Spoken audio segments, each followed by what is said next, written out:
What is up guys, it's your boy Rida from Watch Society, and today we're going to do something a little bit different. A Year Later is a series that started with the first Rolex that lapsed a year in my collection, which was of course the 214270 Explorer. July 18th, 2020, I've got another one. The 114060 is 1 year old.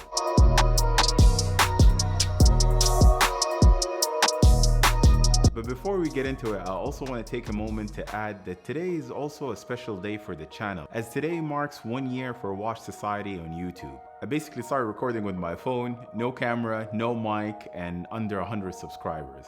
Today I've got a professional camera, production grade equipment, and just shy of 5,000 subscribers. So I want to take this moment to thank you for your continuous support, the questions that you guys had submitted to me over the year, as well as your interactions in the comments section is what kept this channel going. And I look forward to growing to 10,000 subscribers by this time around in 2021. So thank you once again. But for this video, I want to go over why the 114060 is getting popular. Is it really worth a buy? And how do I personally feel about a year owning it? Is it still the same? Am I excited, or is something that I regret buying?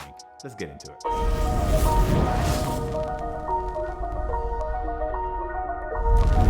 I want to start off by telling you that the number of questions I've received since 2019 to 2020 about the 114060 is overwhelming. It's something I lost count of, to be completely honest. Whether a Submariner should be your first pick for a Rolex, or of course the most common one, if a no-date sub should be your first pick to begin with. But then I started to do a little bit of digging around the 114060. You know, the number of questions that I've received is one thing, but then again, speaking to aftermarket dealers, speaking to authorized dealers about the number of requests they're getting for this watch, as well as touching base with the local community here in Dubai, I realized that demand is growing for the 114060. I wouldn't say it's in parallel to the date variation, but it's definitely getting there. The original Rolex release in 1950 was actually for a Rolex Submariner no date. It was called the Rolex Oyster Perpetual Submariner with a 4 reference digit, that is 6204. The Submariner did not acquire a date window until later, and over history, Rolex produced models with both the date and the no-date variation as we know it. Basically, from the time it was released, Rolex upped the cost by $1,000 to give you a date complication as well as a magnifying window so you can read this date. So it was an offer you can't say no to. People basically went nuts in the beginning, and that continued since. But while the date complication was a great addition, you had to compromise on the sapphire crystal symmetry, or basically get the bulkier Sea Dweller 4000 instead, which was not really an option for everyone. And what I'm actually seeing now, us millennials and Generation Z and all these people that are looking to get into Rolex right now, is that the trend is basically shaping towards simpler form cases, and that basically eats off the fan base for the date variation and adds more to the fan base of the 114060. It's indeed a reference that is growing in popularity, especially within the watch collector community. And I'm sure you guys had heard this before from collectors that own multiple Submariners, is that they'll keep the hub because, of course, not just the date variation, but it's the fact that it's green. I'll get rid of the 116610 and I'll keep the 114060, which is the no date sub. I honestly think that the date variation is the first one that goes out of the window. But if you're not convinced that the 114060 is gaining more popularity, here's a fact from this side of the world as well. Try going to any boutique now in Dubai, or whether it be in Saudi or even Oman for that sake, and try to request for an 114060 and go into that wait list. The slap that they would give you straight away is this now transitioned from a 3 months wait list into a 7 months wait list, believe it or not. So all of that is to conclude basically that the 114060 is indeed gaining more popularity, especially in 2020.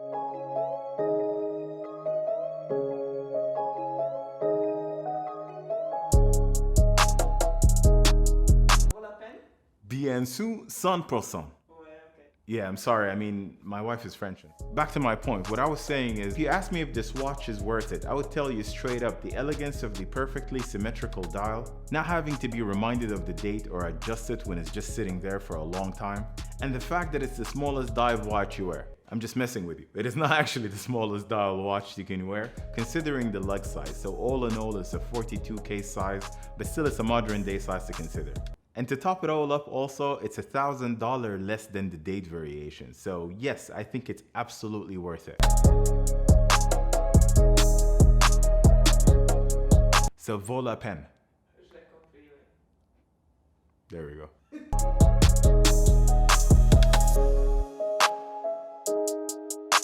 Now, if you ask me how do I feel about owning this watch a year later, I could tell you straight up with no shot of a doubt, when I picked it up, I was not so sure. I didn't even realize why I got it. I mean, I got the call and I said, yeah, sure, it's another sport model, let me go pick it up. I picked it up and I've put it in the watch box. I didn't even move it. I didn't know if it was an impulsive call actually to buy it. But then I started alternating between it and the Explorer. It started to grow on me. I'm wearing it. And one thing I can tell you for sure about this 114060, that this watch is a tough timepiece to beat. I mean, I absolutely love it. It blends with anything you wear.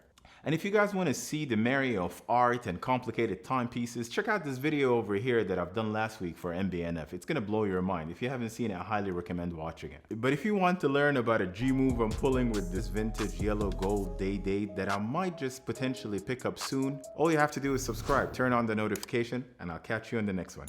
Take care.